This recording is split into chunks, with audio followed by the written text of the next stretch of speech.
네, 안녕하세요. 사진 찍는 회계사입니다. 지난 시간까지는 저희가 유형 자산에 대해서 살펴보았죠. 그래서 오늘은 무형 자산에 대해서 살펴보도록 하겠습니다.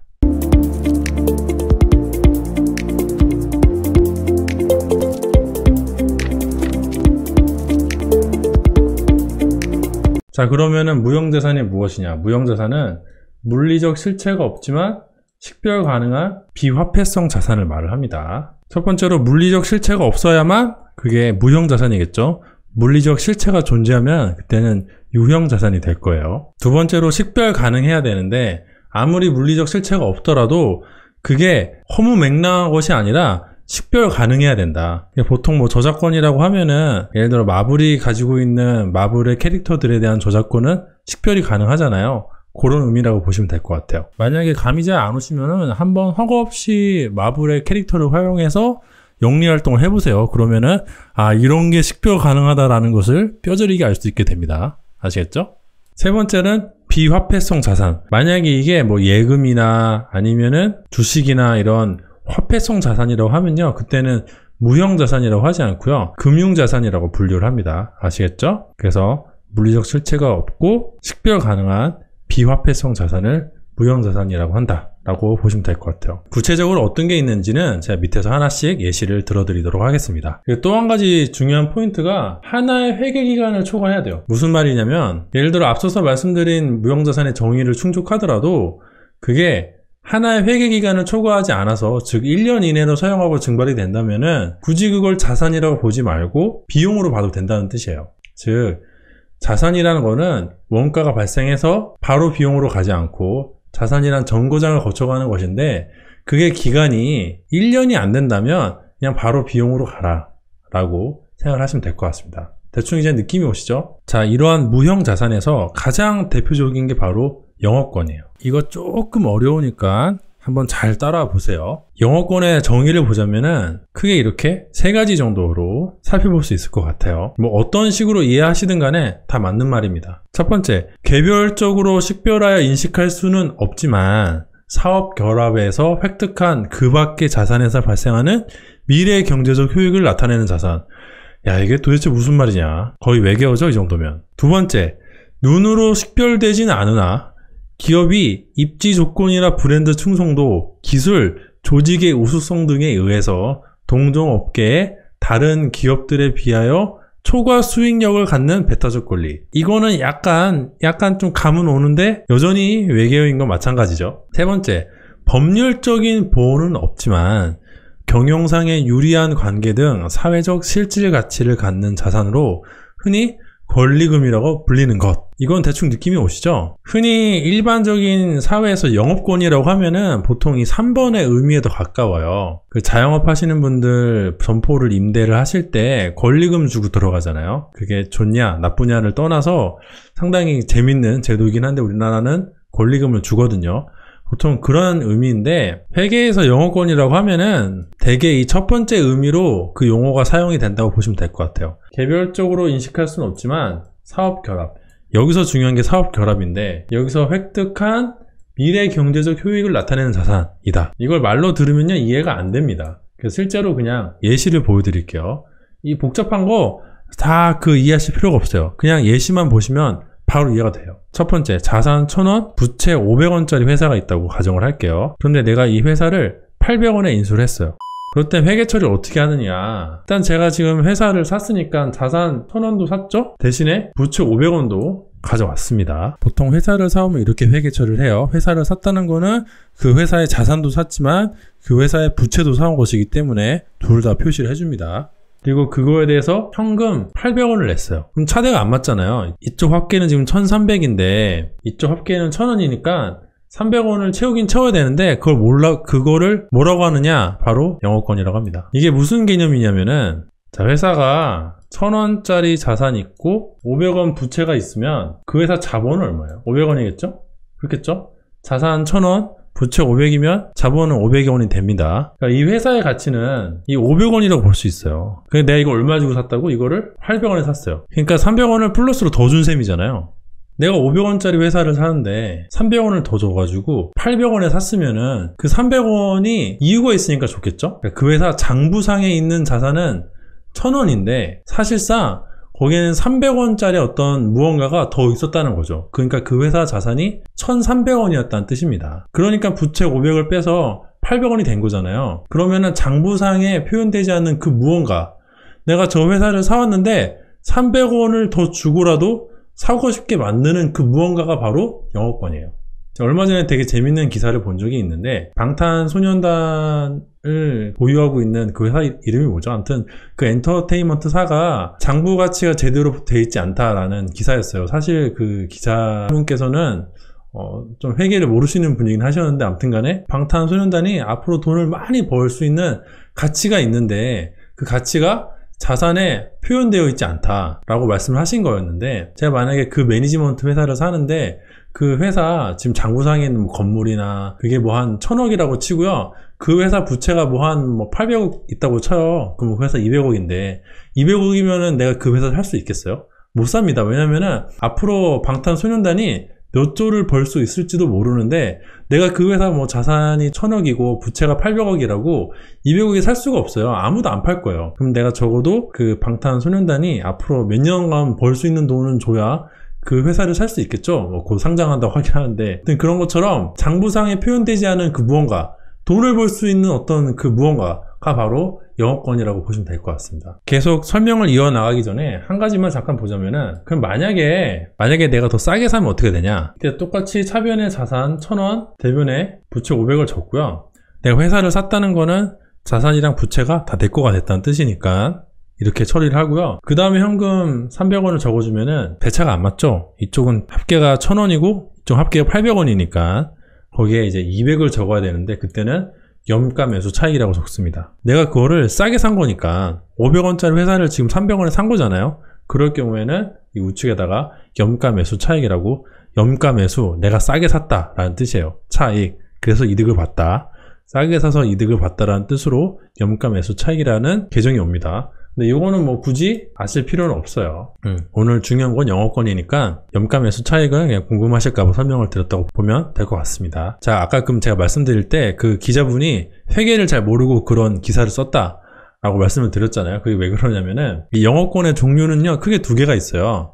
첫 번째가 매수 영업권이고, 이 매수 영업권은 사업 결합 등 다른 기업의 사업을 취득하는 과정에서 발생해요. 또 한 가지는 내부 창출 영업권인데, 기업이 스스로 만들어낸 영업권을 말합니다. 근데 회계 기준이 뭐라고 되어 있냐면은, 이 내부 창출 영업권은요 회계 처리할 수 없다고 되어 있어요. 그러니까 즉 뭐냐면은, 방탄소년단이 갑자기 빵 떠가지고 앞으로 돈을 벌 수 있게 되는 게 확실하게 되더라도 기업이 스스로 영업권을 만들어낸 거잖아요. 여기 위에 뭐라고 되어 있어요? 눈으로 식별되지는 않지만 뭐 브랜드 충성도, 아미 충성도 장난 아니죠. 뭐 이런 걸로 의해서 동종업계 다른 기업들에 비해 초과 수익력을 가는 배타적 권리, 방탄소년단이 돈을 버는 권리는 배타적 권리잖아요. 뭐 SM이나 JYP에서 그 돈을 가져갈 수는 없죠. 방시업 그분 회사가 다 가져가시는 거잖아요. 그러니까 그런 배타적 권리가 있는데, 그게 설사 있다고 하더라도 그게 내부 창출 영업권이면은 회계 처리할 수 없다. 이 영업권은요 오로지 누군가가 그 방탄소년단 회사를 살 때에만 사는 회사의 장부에 인식할 수 있어요. 그 자체로는 절대 인식할 수가 없고요. 누군가 방탄소년단이 속해 있는 그 회사를 살 때, 그 회사를 인수할 때만 장부에 인식할 수 있다는 것이죠. 내부 창출 영업권은 회계 처리할 수 없습니다. 요거는 조금 어려우실 수는 있어요. 왜냐면은 기업을 인수합병하는 그런 개념이기 때문에 잘 이해가 되지 않을 수도 있는데, 그렇다면 지금 당장 반복해서 본 파트를 다시 한번 들어보시기를 제가 권해드립니다. 아시겠죠? 자, 영업권과 더불어서 가장 대표적인 두 번째 무형자산이 바로 개발비예요. 이 개발비가 뭐냐면은, 기업이 영위하고 있는 개발 활동 중에서 개별적으로 식별 가능하고 기업이 통제할 수 있으며 미래 경제적 효입의 유익 가능성이 높은 항목을 자산으로 인식해라 라는 건데, 이것도 말이 좀 어렵죠? 오늘은 전반적으로 말이 좀 어려울 거예요.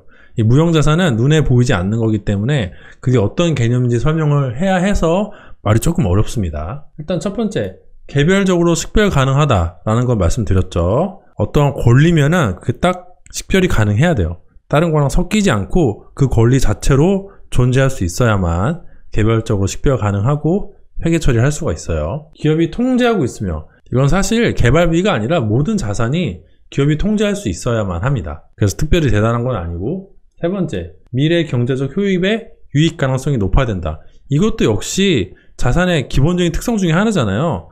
결국에는 얘네 두 개는 별로 의미가 없는 말이에요. 하나마나한 말입니다. 왜냐면은 어차피 이게 두 개가 자산의 기본적인 요건이기 때문에 기업이 통제할 수 없으면 애당초 처음부터 자산도 아닌 거예요, 걔는. 그래서 이거 두 개는 조금 아무 의미가 없는 말이라고 생각을 하시면 되고, 개별적으로 식별 가능하다라는 건 조금 의미가 있고요. 여기서 포인트는 사실 개발활동. 개발활동 중에서 이렇게 자산이 될 수 있는 애를 개발비라는 자산으로 하란 거니까 이게 무슨 말이냐. 기업이 연구개발을 할 때는요, 단계가 크게 총 3가지 단계로 나눠진다고 보시면 될 것 같습니다. 첫 번째가 연구 단계고요. 두 번째가 개발 단계고, 세 번째가 생산 단계예요. 뭔지는 모르지만 연구를 해서 걔가 좀 더 진행이 되면 그 다음엔 개발 단계고, 그 다음에 걔가 이제 개발이 완료가 되면 이제 생산 단계가 되는 것인데, 뭐 기획하고 기초적인 연구를 하는 거는 연구 단계라고 그냥 러프하게 이해를 하시고, 그 다음에 뭔가 상업화되고 시제품도 만들 수 있고 좀 진행이 된 상태가 개발 단계예요. 느낌이 오시죠? 회계 기준에서는 개발 활동의 예를 다음과 같이 4가지 정도를 들고 있는데요. 뭐 이런 거를 개발 활동이라고 표현을 하는데요. 이걸 제가 굳이 이걸 읽을 필요는 없을 것 같아요. 궁금하신 분들은 지금 잠깐 영상을 멈추고 읽어보시고, 대충 이런 애들이 개발 단계다. 그러니까 연구 단계보단 좀 진행이 된 애들이란 게 대충 이런 애들이다 라고 이해를 하시면 될 것 같고요. 얘네를 뭐 회계 원리 수준에서 굳이 다 외우거나 이러실 필요는 없을 것 같습니다. 그냥 궁금하실까봐 제가 보여드리는 거예요. 어쨌든 이런 게 개발 단계인데, 연구 단계에서 하는 거는 개발비에 포함이 안 되고요. 이 개발 단계에서 들어간 돈, 즉 코스트, 개발 단계에서 들어간 코스트 중에서 개별적으로 식별 가능하고 자산의 요건을 충족하는 애들을 개발비로 올려라 라는 거예요. 그러니까 쉽게 정리를 하자면은, 연구 개발을 하면서 들어가는 돈이 있잖아요. 내가 예를 들어 지금 우버 같은 경우에는 자율주행을 개발하기 위해서 많은 돈을, 뭐 진짜 몇 조 단위 돈을 들이붓고 있다고 하는데, 그런 경우에 그걸 다 비용으로 뺄 거냐? 그건 아니라는 거죠.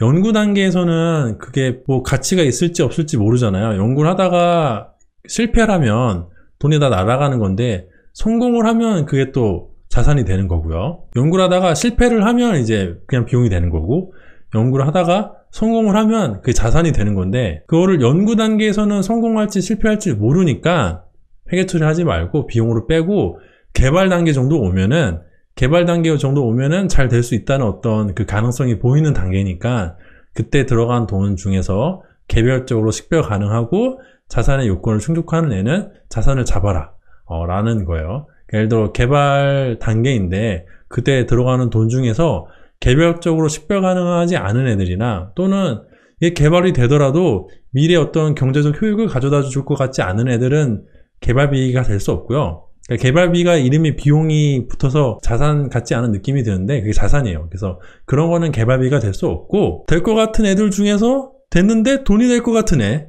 개별적으로 식별 가능한 애가 개발비가 된다. 즉 무형자산이 된다 라고 생각을 하시면 됩니다. 이것도 역시나 조금 어렵습니다. 왜냐하면 여러분들이 평소에 이런 거를 별로 생각해 보지 않았기 때문에, 유형자산이면은 자동차, 뭐 건물 이런 거는 우리가 늘 보잖아요. 그래서 쉬운데, 이런 무형자산은 조금 추상적이라서 어려울 수는 있어요. 연구개발하는데 그걸 다 비용 처리할 거냐? 그건 아닐 것 같잖아요. 성공해서 돈을 벌 수 있을 것 같은 애들은 미리 자산을 잡아놨다가 나중에 또 이렇게 진행을 해야겠죠. 자, 얘는 좀 쉬워요. 세 번째가 산업재산권인데, 이런 거는 여러분들 평소 실생활에서 뉴스에서 많이 보시기 때문에 조금 더 이해하기가 수월합니다. 특허권, 실용 신안권, 디자인권, 상표권 등 지적재산권의 하위 분야로 산업 분야에서 지적재산권을 보호해주는 체계를 말을 합니다.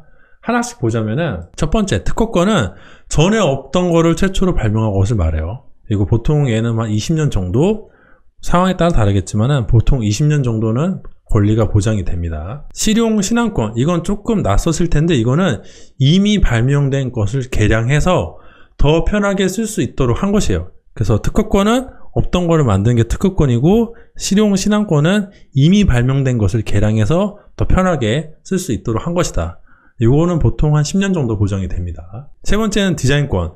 이건 그냥 말 그대로 디자인이에요. 뭔지 아시죠? 다들. 예. 상표권. 어떤 상품을 상징하는 시각적인 이미지에 대한 권리예요. 뭐 그게 텍스트가 됐든 그림이 됐든 사진이 됐든 로고가 됐든 그 상품을 상징하는 시각적인 이미지에 대한 권리를 말합니다. 이건 보통 10년 정도 보장이 되는데 이 상표권 같은 경우에는 계속 갱신이 돼요. 뭐 그게 무궁무진하게 갱신되는지는 제가 잘 모르겠지만 계속 갱신이 되니까 이거 야 마블 그러면 10년 뒤면 그 상표권 내가 쓸 수 있는 거냐? 그건 아닙니다. 아시겠죠? 자, 그러면 여기까지 중요한 세 가지를 보셨고 그 다음에 이제 그 외에 뭐 기타의 무형자산 해가지고 좀 덜 중요한 애들 보도록 할게요. 쭉쭉쭉 이런 게 있는데 실무하시는 분들은 뭐 어차피 제가 설명드리지 않아도 이게 뭔지 각각 다 그 업무하시면서 아실 테고 시험 공부하시는 분들은 시험 문제 말 문제로 나올 수 있으니까 요거 기억을 하시면 될 것 같아요. 첫 번째, 라이선스. 라이선스는 제품 제조에 대한 신기술, 신제조법, 노하우 등을 소유자의 허가를 받아서 생산하기 위해 지불된 라이선스료, 로열티 등을 말합니다. 내가 내 거가 아닌데 남의 거를 쓰려고 내가 지불한 돈 있잖아요. 그러니까 내가 예를 들어 스파이더맨에 관련된 완구를 5년 동안 만들어서 팔 수 있는 권리를 마블한테 사왔다고 쳐요. 근데 그걸 내가 100억을 주고 사왔다고 치면은 그걸 한 번에다 비용을 뗄 거냐? 그건 아니라는 거죠. 라이선스라는 무형자산을 잡고 5년 동안 뭐 상각을 하면 됩니다. 느낌 오시죠? 프랜차이즈는 가맹점이 체인 본부로부터 가맹점이 일정한 지역에서 상품을 독점 판매할 수 있는 권리를 받는데 지급된 금액을 말을 합니다. 그러니까 내가 뭐 치킨집을 하나 열었어요. 네네치킨을 열었다고 쳐요. 그럼 내가 네네치킨 가맹점이 된 건데 그 본부한테 내가 네네치킨 간판도 쓰고 뭐 그거를 뭐 우리 동네에서 독점적으로 팔 수 있는 권리를 얻기 위해서 지불하는 프랜차이즈 비용이 있거든요. 그런데 그게 1년 장사하는 게 아니잖아요. 보통 계약이 몇 년 단위인지 모르겠지만 보통 뭐 2년 3년 정도는 계약을 하니까 그것도 지불된 그 프랜차이즈 금액을 바로 비용으로 떠는 게 아니라 자산을 잡아놔라. 그런 의미라고 보시면 될 것 같고 저작권은 잘 아시죠? 문학, 학술 등의 범위에 속하는 창작물에 대한 권리를 말을 합니다. 소프트웨어는 내가 유상으로 구입한 소프트웨어를 말을 해요. 사무실에서 쓰려고 MS 오피스를 내가 소프트웨어를 뭐 한 100개 샀어. 그럼 걔네 다 비용으로 떠는 게 아니라 걔네 사용할 걸로 기대되는 기간 동안 천천히 상각을 하면 됩니다. 광업권은 광업법에 의하여 등록된 광구에서 등록을 한 광물 등을 채굴하여 취득할 수 있는 권리를 말을 해요. 뭐 비슷하게 어업권도 있는데 이거는 수산업법에 의하여 등록된 일정한 수면에서 어업을 경영할 권리를 말합니다. 뭐 그렇게 어렵지는 않은 개념들이죠. 앞서서 설명했던 거는 조금 어려우니까 제가 설명을 길게 했던 것이고 얘네들은 그렇게 어렵지 않을 거라고 생각을 합니다. 자, 그러면 개념적인 설명은 마치고 회계 처리 어떻게 할 건지에 대해서 얘기를 해드리도록 할게요. 일단 무형자산 최초 인식, 그러니까 처음에 취득할 때 어떻게 회계 처리할 거냐, 유형자산하고 동일하게 원가로 측정을 합니다. 즉 구입한 가격에다가 자산을 의도한 목적에 맞게 사용할 수 있도록 준비하는 데 직접 관련되는 원가를 말을 해요. 걔네 두 개를 합친 거를 무형자산의 취득 원가로 회계 처리하면 됩니다. 다만 내부적으로 창출한 무형자산의 경우에는 다음의 원가를 자산으로 인식해요. 야, 내부적으로 창출한 거 인식하지 말라며. 그거는 내부적으로 창출한 영업권을 인식하지 말라는 거고요. 내부적으로 창출한 무형자산의 경우에는 인식을 할 수 있어요. 영업권하고는 좀 다른 거예요. 예를 들어 내가 내부적으로 저작권을 창출해냈어요. 그러면은 그거는 그 저작권을 내가 취득하기 위해 들어간 돈은 자산으로 인식할 수 있습니다. 그러면 그때 구체적으로 어떤 거를, 어떤 돈을 자산으로 인식을 하느냐. 첫 번째는 무형자산 창출에 사용되었거나 소비된 재료 원가, 용역 원가, 내가 어떤 창작물을 만들어서 저작권을 만들기 위해서 뭐 물감도 쓰고 뭐 사람도 쓰고 했으면은 그 들어간 비용 자산으로 인식할 수 있다라는 말이고요. 무형자산의 창출을 위하여 발생한 종업원 급여 역시 뭐 내가 종업원을 고용해서 사람을 썼으면 그것도 자산의 원가에 가산할 수 있다. 세 번째가 법적 권리를 등록하기 위한 수수료. 아까 뭐 광업권이라든지 어업권이라든지 이런 거 하려면은 행정 절차를 거쳐야 되잖아요. 그럴 때는 공짜가 아니라 그 수수료가 들어가기 마련입니다. 또 뭐 변호사를 고용할 수도 있는 것이고 뭐 여러 가지 경우가 발생할 수 있거든요. 그래서 그런 수수료도 자산의 취득원가에 가산해라 라고 보시면 될 것 같습니다. 유형자산은 감가상각을 하죠. 무형자산도 똑같이 상각을 합니다. 다만 무형자산 같은 경우에는 감가상각이라고 안 하고 그냥 상각이라고 해요. 왜냐면 그건 저도 잘 모르겠어요.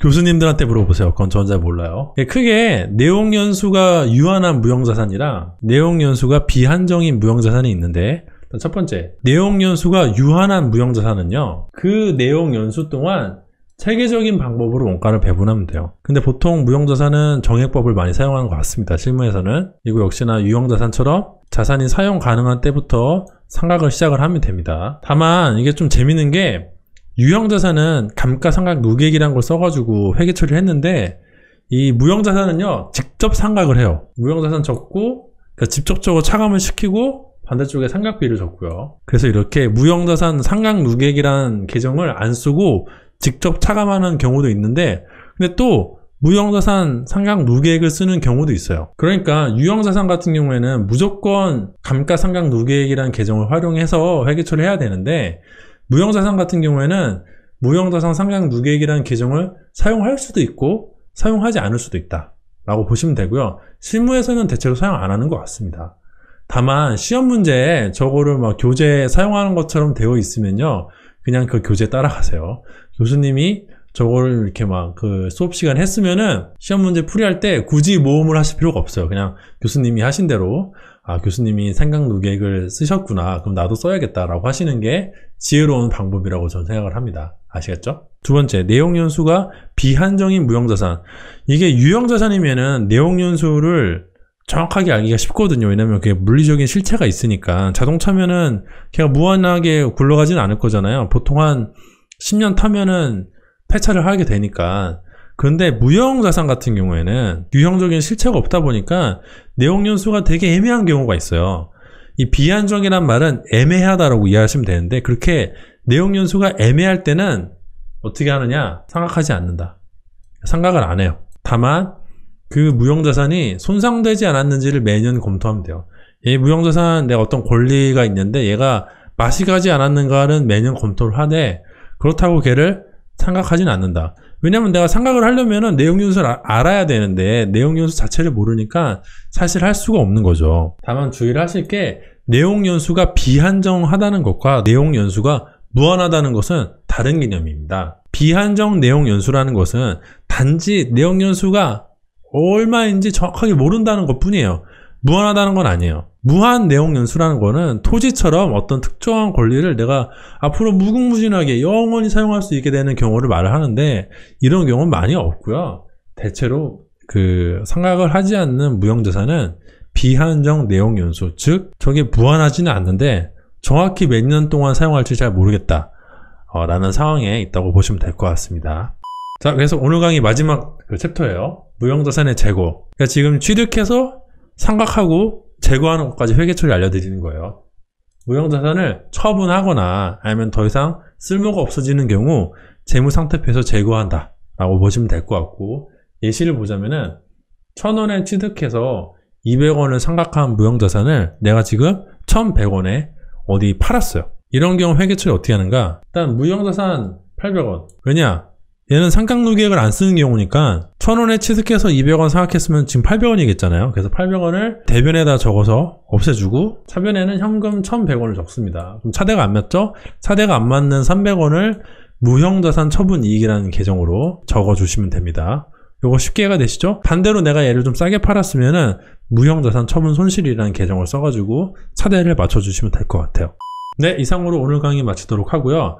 아마 초반에 영업권이라든지 개발비라든지 이런 거 설명할 때 잠깐 멘붕해 줄 수는 있어요. 근데 그게 이상한 게 아니라 영업권이라든지 개발비라든지 이런 개념은 여러분들이 처음 듣는 개념이라서 그게 딱 바로 듣자마자 이해가 되시면은 대단하신 거라고 생각을 하고요. 아니면 뭐 제가 설명을 엉망으로 제가 설명을 잘 못해서 이해가 안 되실 수는 있는데, 아무튼 이해가 안 되신다고 너무 낙담하지 마시고 한번 두 번, 세 번 들어보시면은 그 챕터만 두 번, 세 번 더 들어보시면은 이해가 될 거라고 생각을 하고요. 뭐 상각하고 최초 취득원가 측정을 하고 제거하는 과정은 유형자산과 크게 다르지 않기 때문에 유형자산을 완벽하게 숙지를 하셨으면은 무형자산도 그렇게 어렵지 않을 거라고 생각을 합니다. 오늘도 제 영상이 도움이 되고 재미가 있었다면 좋아요와 구독 부탁드리도록 하겠습니다. 감사합니다.